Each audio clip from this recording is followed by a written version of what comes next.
اساتذہ کچھ on line سوالات بھی آ رہے ہیں. جی جی. ایک زینت الطاف صاحبہ پوچھ رہی ہیں کہ السلام علیکم سارا استاذہ جی، قرآن ٹیچر ہوں اور میں جب چھوٹے بچوں کو قرآن پڑھاتی ہوں تو وہ فوکس نہیں کر پاتے.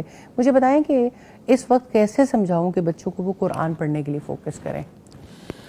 دیکھیں ابھی ہم یہ بات کر رہے تھے کہ اصل میں یہ ایموشنل مینجمنٹ پہلے کرنی پڑتی ہے. آپ کسی کا پیشن تو بنائیں. آپ امپوز ڈسپلن کے تحت کوئی چیز سکھانا چاہیں گے تو بچوں ادھر ادھر ان کی توجہ ہو جائے گی. ان کا گول ہی سیٹ نہیں ہوا، انہیں پتہ ہی نہیں ہم قرآن کیوں پڑھیں. ان کے اوپر آپ جبری ایک چیز لازم کریں گے تو بچہ ایسی چیز نہیں ہے کہ جبر کو برداشت کر سکے. بڑے بھی نہیں کرتے. تو آپ کسی چیز کو کسی کے لیے حسرت تو بنائیے.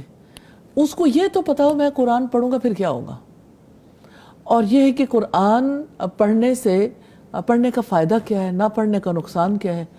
تو جب بچے کو یہ پتا ہے بس میں نے بزی رہنا ہے تو اس میں اسے کیا اٹریکشن فیل ہو رہی ہے. جب بچے کو اللہ سبحانہ تعالیٰ کی محبت سکھائیں گے، جب رسول اللہ کی محبت سکھائیں گے، جب اسے پتا ہوگا ان الفاظ میں میرے لیے کیا ہے اور یہ ہے کہ اس کا مجھے کیا نفع ہو سکتا ہے، تو نیچرلی ان کی کیفیت فرق ہو جائے گی. آپ دیکھیں کہ جیسے ہمارے یہاں سٹوریز، ہم زبانی سٹوریز سناتے ہیں. ہماری پھوپھی جانتی جو ہمیں سٹوریز سناتی تھی تو ہمارے لیے انتہائی وہ وقت امپورٹنٹ ہوتا تھا کہ کسی طرح سے وقت ملے کہ ہم پھوپھی جان کے پاس جا کے تو یہ سٹوری سن سکیں. اور ہر روز یعنی ہماری پھوپھی جان نہیں کہتی تھی کہ آپ جو ہے وہ آؤ میں کہانی سناؤں.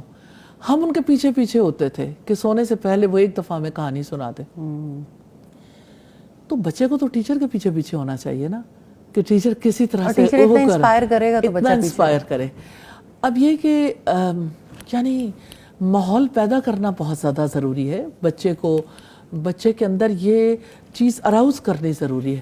تو اس میں مجھے یوں فیل ہوتا ہے کہ جیسے ہم بچوں کو جو ہے وہ یعنی ایسے بچوں کو نہیں دکھائیں گے پھر اس کا رزلٹ نہیں دکھائیں گے تو بچے بھاگیں گے. تو اگر آپ ان میں چاہتے ہیں کہ ان میں دلچسپی پیدا ہو تو پھر اسی طرح سے دلچسپی پیدا کریں جیسے جنرلی پیدا کی گئی. آپ سوچیں سٹوریز جو ہم سناتے ہیں جب ان کو بہت ہی خوبصورت ڈیزائن کر کے بچوں کے سامنے لے کے آیا جاتا ہے اور وہ جب چھوٹے چھوٹے بچے دیکھتے ہیں مختلف طرح سے اس کو کس طرح سے یعنی مناظر کے تحت دکھایا گیا تو بچوں کا انٹرسٹ کتنا بڑھ جاتا ہے. بچے 100 دفعہ بھی کہانی پڑھنے کے باوجود پھر اس کہانی کو نکال لیتے ہیں، پھر نکالتے ہیں کیونکہ انٹرسٹ انوالو ہے نا. تو قرآن میں انٹرسٹ انوالو کرنے کے یا بچوں کا انٹرسٹ پیدا کرنے کے طریقے بھی سیکھنے کی ضرورت ہے اور طریقہ بھی یہی ہے.